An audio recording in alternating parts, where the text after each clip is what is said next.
What's up, guys and gals? Welcome back to the Nerdcastle for the first episode in our coverage of Sky Shines Bedlam. I'm very happy to have you here today as we hang out for a little while and check out what might be the biggest indie game of the season. If you haven't heard about Sky Shines Bedlam, it's built on top of the Banner Saga engine, and it's kind of an FTL meets Banner Saga hybrid in which you have to take a vehicle from point A to point B without everybody dying while managing your resources, and along the way you will recruit, and then you will fight in turn-based combat, and it's very, very vicious. This game is kind of like XCOM on maybe, I don't know, classic or suicidal difficulty, where it's a pretty tough little game until you learn the ropes and you figure out the things that you can and can't do. I've spent about 6 hours with the game now since I got it yesterday, and so I feel like I'm at a point where we'll probably have a pretty successful playthrough. Even if we don't, I hope that I can inject a little bit of knowledge into your playthroughs and make your life a little bit easier as you check out this fantastic game. If after watching this you wanted to check it out, you can get it down below in the description. I'll have the link for you down there. Let's go ahead and jump off on a new run because time is a-wasting. Okay, so there's only one vehicle in the game right now, but once it releases on Tuesday or Wednesday or whenever, there's going to be all of these vehicles in the game. I've beaten the game a couple of times, and so I assume that I should probably have some of these, but they're locked in the press demo. You can't play them right now. So what I'm going to do today is I'm probably just going to record 2 or 3 episodes on the press demo because we can only play this vehicle anyways, and I've played this one to death. It comes with a couple of abilities, and so it's fuel efficiency, meh, not so good. It's meat efficiency. It's pretty good at using its meat in ways that get people excited. Power cells, it does okay with those, and its ability to hold crew is actually pretty fantastic. It's also very square, so if you find rectangles and squares to be pleasing, well, there you go. You are all nice and lined up. Up here at the top, you've got the Sky Shine Distiller, which is an ability that it brings along. Allows us to trade our power cells for launching weapons at the enemy in battle. It's got a light little AoE heal that is not very good. I don't use it very often. It's not worth the energy. And a blitzer screen, which is sort of, it's alright too. In general, I don't use these abilities much until I get to endgame. Once I get to the final bosses, I tend to use these a little bit more, but any other time it kind of feels like a waste to me. There's 3 difficulties: easy, normal, and bedlam. We are going to be playing the Bone Shaker on normal. Let us ride. The Bone Shaker. The Bone Shaker. I think that's the guy from WildStar. I'm almost positive that's the guy that calls you Cupcake in WildStar. Not totally sure about it just yet, but I'm pretty sure that's him. So the big map. We're going to talk about some things here before we get into the game. So some of the stuff that's critical that you need to know. Crew, that's how many people are on your ship. When that gets to 0, you kind of failed at your mission. This is like Noah's Ark, and you got to get it from the top down to the bottom in Aztec City. How many days have passed? This is going to be how much crude fuel you have, this is going to be the meat that you have, and this is going to be the power cells that you have. The fuel is used to travel around. When you run out, that is GG, game over. Sometimes you get a lucky event, but don't bet on it. Meat keeps people alive. When you run out of meat, people start dying in your convoy, so you probably don't want to run out of that anytime soon.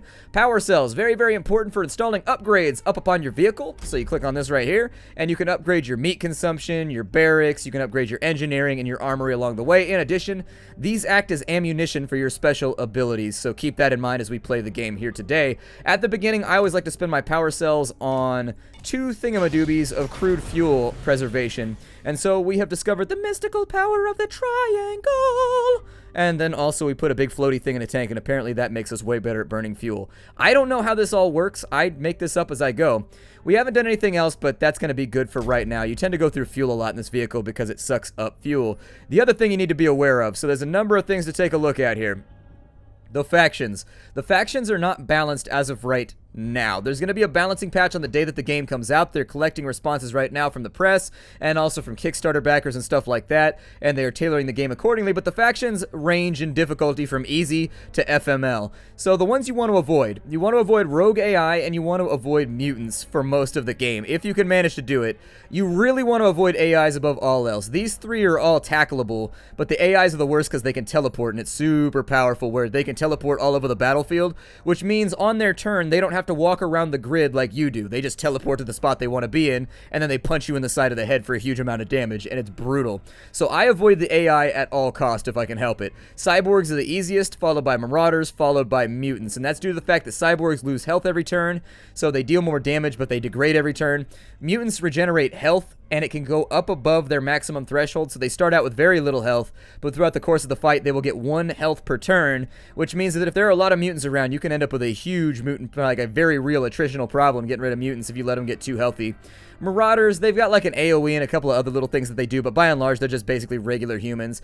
Every faction has like the same weapons, so don't worry about the weapon sets being different. I would highly recommend that you stick to cyborgs if you want to do a winning campaign. Cyborgs as much as possible while dipping in, and it actually looks like we've got a really really solid map right now. I'm going to start out by going to Thud Skull. When you click on these things, it'll tell you how much fuel it takes and how much meat it takes for you to get there and how many days it takes you to travel.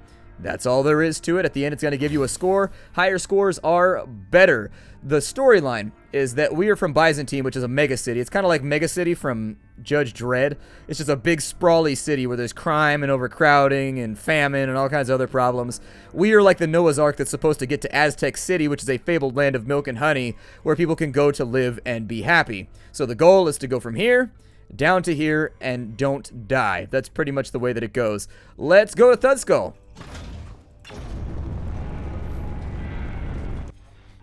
At the city's outer wall, the formidable automated outer defenses are deactivated and the omnium alloy barricades slowly part. An ionized Nimbus suddenly wafts into the staging bay from the deadly environment outside, instantly disintegrating an unprepared technician caught too close to the exit, a cruel harbinger of the journey's impending danger.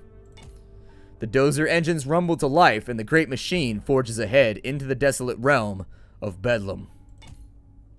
Okay, so we are officially at the gates of Byzantine. The only place we can go is right here. You get the same event at the beginning of every game. You get attacked by some mutantes, but that'll be cool because it'll give me an opportunity to talk about the way that the game functions with all of you fine folks here on the interwebs. So let's go on in there. It's going to take us 104 fuel and 96 meat. That's a little brutal, but we'll be alright. This down here at the bottom tells you how dangerous the world is. The longer it takes you, the more dangerous the world gets. So you really want to beat the game before the meter gets to like maybe here. Right now, it's low difficulty, or it's at low, I think actually it's high security or low threat or something like that, but it works. Shortly after leaving Byzantine, the dozer approaches a large obstruction of scrap metal in the road. The crew disembarks to inspect the debris, only to be suddenly surrounded by a group of sinister cyborgs. That vehicle's the snaz! We're gonna strip the gear and scrap the rest, but first, you pure fleshers have gotta go. Okay, so let's deploy who we want to deploy here. We got to decide what party members we want, and I'm actually going to get rid of everybody right now so that I can explain this entire process. So there are 4 classes, and they each range from balanced to being overpowered to underpowered. It kind of just depends what you want to play with. Deadeyes are by far the best, which is why they are in the beautiful #1 slot at the top of the list. Deadeyes are fantastic in this game. They are the Jedi. Deadeyes are the Jedi of firearms, and so these guys will kill and kill and kill. If you've ever played XCOM, they are like snipers in that game. Level 1 snipers are terrible in this game, but once they get to like level 3, they are just gods of war and destruction. They are Odin come to collect the skulls of his foes. Frontliners, they are terrible. Use them to sacrifice when you're trying to save other people.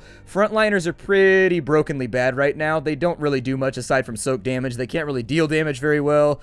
They've got good movement and they've got good HP, but the problem is they're not durable enough to be in the front lines. Everybody else deals more damage than they can handle.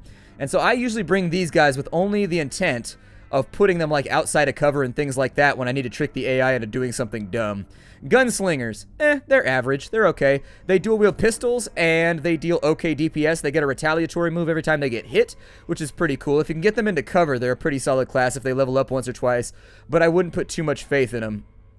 At the bottom, we get the Trenchers, who are the second string all-stars. Deadeyes and Trenchers are going to form really sort of the, I guess, main battle force of your group. They're going to be the guys you want to lean on the heaviest when you're not sacrificing lives. Trenchers are point-blank range shotgunners who knock enemies back with each shot and do a considerable amount of damage. They can be very, very useful for flushing people out of cover, for causing all kinds of harm, and riddling people with buckshot. So whatever you want to do with them, feel free. For right now, I'm going to go with a Trencher.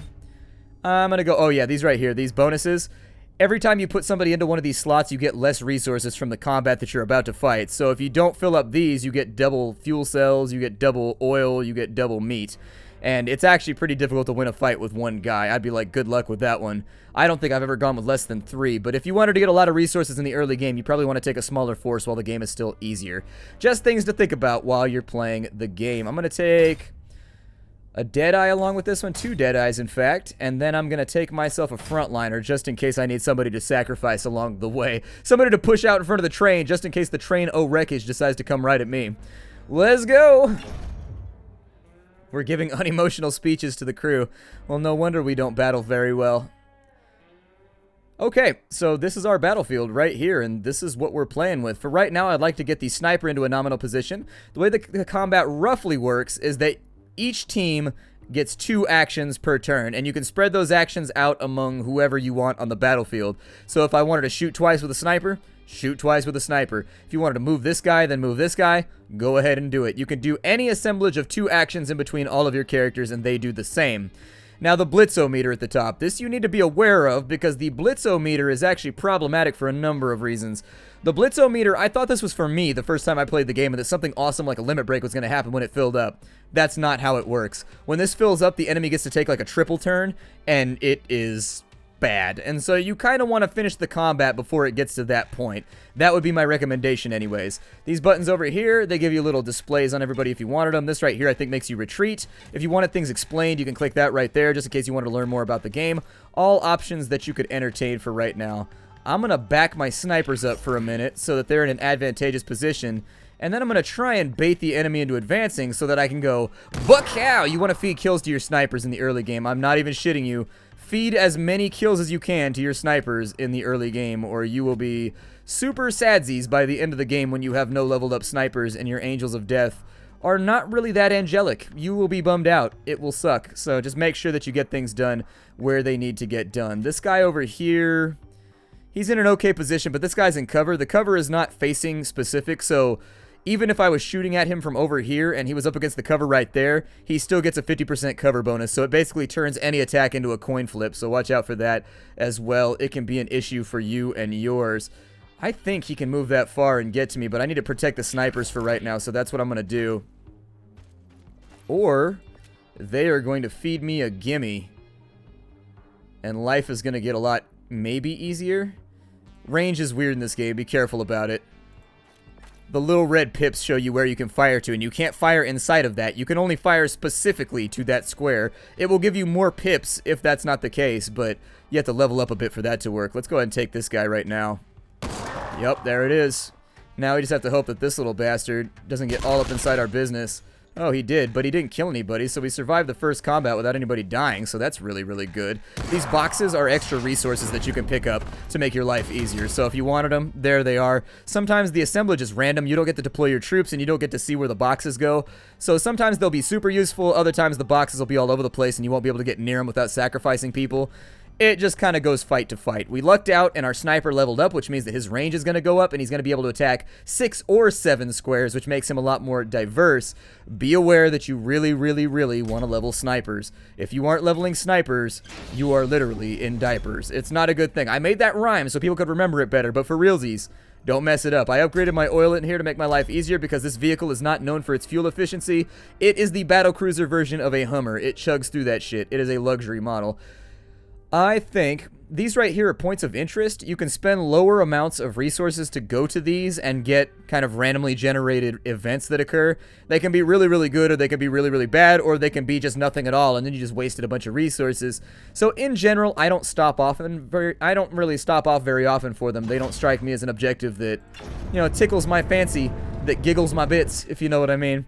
Ahead on the road, you can see a trio of vehicles stopped on the side of the road. Several uniformed scientists are standing around them seemingly in a daze. The vehicles appear to have come from Byzantine, judging on their quality and condition, and the logos of the Cortexiplex Quantum Pharmaceuticals are on each vehicle. Let's stop. Greetings to you, Flabbermac. We have been out here in the Zerobooth lands doing research on some rather Deptronic mutated mushrooms for a new product line of cranial microburst. It seems our exposure to mitosilicants has had a lingering effect on our foams. Didn't even realize that we were low on fuel for the Vondrek. Then we became claustrophobabulous, and now it affected our language persmachet. Yeah, no kidding. I don't know what you're saying aside from the fact that you need fuel, and it looks like you murdered a whole school full of children. So, I don't really trust you. We could certainly be gourmeted for some assistance. Would you like to come on the dozer? Because fuel is actually hard to come by in this game. I don't really want to give it to you. A Belarked offer. We appreciate the sanctuary on your Krigley machine while the effects of the Fostanum wears off. A Fostanum sounds like something that penetrates you. Like, well, the bug landed on me and then he shoved his Fostanum into my ass. And I was like, well, god damn it, bug. Why did that hurt so much? And then, you know, my ass swelled up super huge. It was just generally unpleasant.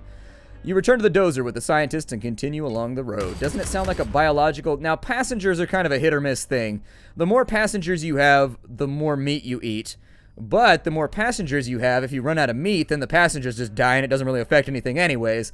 Additionally, you can sell passengers to slave traders along the way to get yourself extra resources. So there's sort of a currency on top of also being this weird... I don't know. They're kind of a liquid asset, I guess, that you can spend on stuff, and that's pretty much what they're used for. We can go into Plughead right now. That sounds pretty good to me, considering it's not even at low threat yet. And so I'd like to make as much progress as possible before we stop off. Let's ride out. Oh, we made it all the way through low, and now we're in guarded. As the dozer steers through an area of dilapidated structures, the path starts to become clogged with scrap or discarded tech. It appears that most of the technology has been stripped of useful components, likely then utilized by the indigenous Bedlam denizens for cybernetic augmentations. Dozer continues through the rubble and scrap, vigilant of any adversarial cyborgs. So, this right here is a character that you can recruit through fighting him. I would recommend that you take these, even if it costs you resources. It's a tough call, and you're going to have to balance it off. These ones are really sort of risky because they're off in a different direction. Were it over here or were it over here, I'd actually be a lot more receptive to the idea of getting a new character. But since it's almost 200 meat and 130 fuel just to go back and get that guy, I'm probably going to leave him behind. The characters that you pick up along the road are really, really good. They're called elites, and they have amazing stats, and they do really well in combat. Unfortunately, that one's going to put our long-term survival at risk, so I'm going to go down here. While traveling along the road, the dozer slowly grinds to a halt. The vehicle is mired in some kind of quicksand. Even the dozer's mighty engines can't free it from this bedlam gunk. Your technicians may be able to come up with a solution, but any option will consume some of the resources on board. Just use the crude. Your brilliant technicians devise an overburn attachment to the dozer engines that should create enough temporary thrust to move the vehicle through the quicksand trap. Unfortunately, this solution takes several days to create and consumes precious crude, but finally the dozer is propelled free of the mucky hindrance. It's not as bad as it could have been, I guess. Seems like a bad plan, but it looks like the road hooks up over here. Let's take a couple little events while we're here and see what we can get.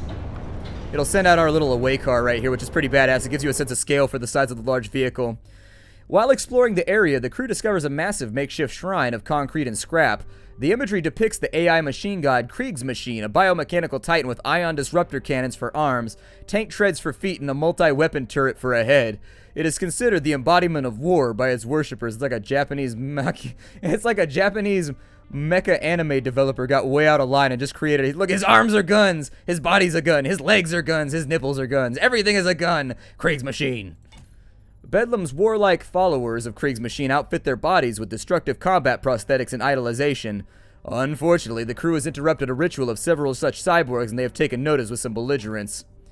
Pure fleshers, demonstrate your allegiance to the cog or face oblivion. Psh, coalition of governments don't mean nothing to me. Let's go. These pure fleshers are heretics. Rack a salvo and let the triggers twitch. Spill some crimson in the name of Krieg's Machine.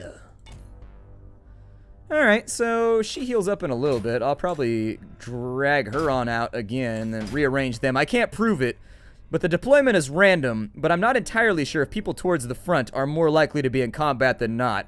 I haven't verified it yet. I'm going to bring an extra guy along. We could use the extra fuel, though. Let's risk it! We've got an upgraded veteran. He might be okay.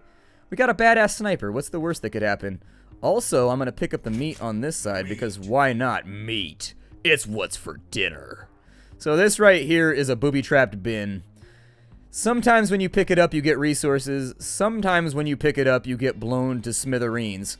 So just in case you want your smithers to stay intact and not be reduced to anything resembling reens, I would recommend that you probably avoid it at your best convenience. I'm going to back the snipers up. Actually, I'm going to put the sniper right there, maybe. That seems good.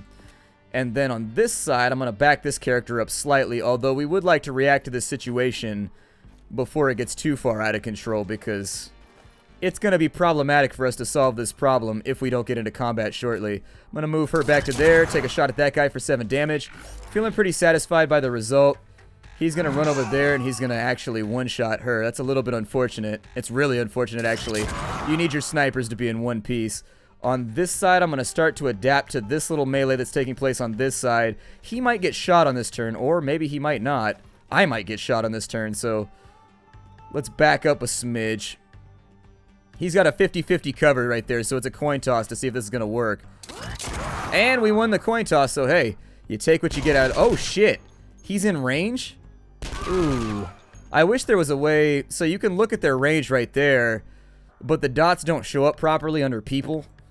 And so just be careful about the way that you orchestrate your mayhem here. I'm going to split her off to the side, and then I'll let this dude decide what he wants to do with this character. He's actually going to go pretty wide right there, but gives us an opportunity to level up our sniper one more time. You want to feed your sniper like crazy, no joke.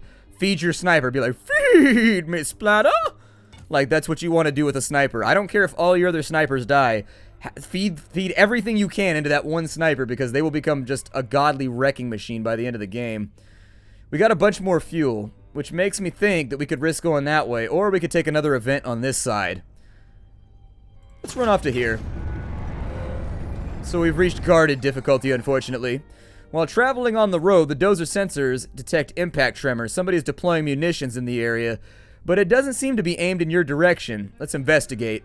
You disembark and follow the sounds of destruction. Soon after, you discover a pair of heavily armed cyborgs blasting away at a group of troglopods. Large, pustuled bedlam vermin that are skittering around a nearby rock formation.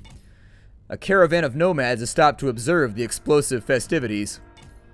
As you approach, the cyborgs momentarily cease their display of weaponry. Hey, more come to witness the might of Big Nasty Dynasty. You don't recognize us? We are the Crunch Brothers. I am Rustle, and this is my brother Braindom. We are Byzantine's leading source of personal fusion augmentations. Something of celebrities as well, I don't mind saying. Braindom here is field testing our new active aggressor product line. Better splatty targets here outside the city. I don't like splatty targets because I am one of them. Impressive enough to attract a crowd. See? The cybernetically enhanced brother called Braindom launches another volley from his wire gun rig in the direction of the troglopods with a messy display that elicits gasps of awe from the gathered bedlam denizens. Satisfying results. Interested in a purchase? I mean, I don't really want to buy anything, but I'd like you guys to join my party. Huh. Been curious about that dozer ever since the announcement from Lazarus back in the day. It seems like quite a machine. We could expand our evaluations even deeper into bedlam. What say you, Braindom? He looks like a robotic CrossFit trainer. CrossFit! Robot CrossFit! Robots fit! Sounds good. A man of few words, but a huge capacity for inflicting violence. Looks like we're on board. Rustle Crunch has joined the dozer crew, as has Braindom Crunch. We can also ask the nomads to come aboard. What about the dozer weapons? Dozer, huh? That beastly vehicle seems extraordinary, but there's nothing in our arsenal on that scale. Our expertise is really in neurotech body armaments, lethal or otherwise, preferably otherwise. Oh, so they're nice guys. You return to the dozer and continue down the road. So what those guys count as... Oh, good, we've got one that's actually in the direction we want to go.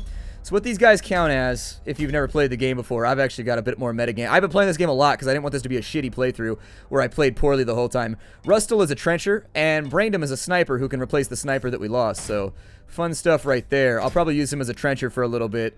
He doesn't count as anything special, but, you know, it's characters to replace the ones that you've lost so far, which we were actually in need of, so I like that event. We're going to go down to this character right here because I want him to join my party before things get too gnarly.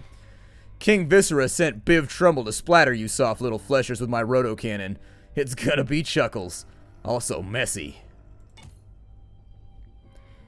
We should be able to take him with 4 people. Just in case, I'll bring an extra gunslinger. You never know. Sometimes these deployments are super easy, and then sometimes they have a whole, like, retinue of guys around him. Okay, so he's only got 2 homies with him. It's not that bad. Kill number 1. Deployment is random, so sometimes it just really screws one team versus the other. He's got a big gun, and that makes me nervous. I don't like people with big guns, unless they're on my team. If they're on my team, I'm stoked about the big guns, and I'm totally accepting of that particular ordinance. However, let's move somebody into cover. Set up a little ambuscade.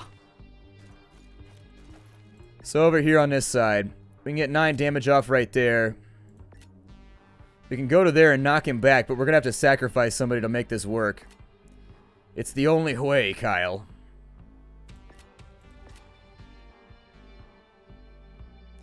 With our 2 moves. Tough call. I don't know what I want to do right now. Tough call. He moved just inside of our range, or just outside of our range, so unfortunately we would have to adjust in a direction either way to get a shot off on him. The AI does stuff like that all the time. Little cheesy, but not unexpected. If I move back to here, we can go for a headshot and hope for a kill. Ah, we did 8. Unfortunately, so snipers have an ability called headshot that ultimately... Oh, Why did they do that? Okay, well, down he goes. And then let's back this guy up off our snipers if we can. Looks like he hits pretty hard, so I'm a little bit worried about the damage he's going to inflict if he can get into a combat zone. There's the retaliatory strike right there. I think I'd rather level up a... Actually, can I get her into a shooting position? I cannot. She's leveled up pretty well right now, so I don't think we need to feed her any more kills unnecessarily. Instead, I'd like to feed a kill or two maybe to my shotgunner. I mean, if he can get leveled up, that'd be pretty cool too. The trenchers can be pretty solid if you need them. We'll get the gear repaired and you'll get smithereened. I will do no such thing. You apply no verbs to me other than cuddling. Alright, I give. You got the best of old Biff Trumbull, but I'll ride with you. Maybe it's the best chance of wiping that boss and Drager King Viscera off the map. Yay! Biff Trumbull has joined the Dozer crew. We got our first legendary character. So as you will note from his gold card here, he is pretty dope. It doesn't just mean that he has a good credit score. His credit score is fantastic, but that's beside the point. He's actually pretty good. He's got a range of 3 to 4. He deals 7 damage a shot.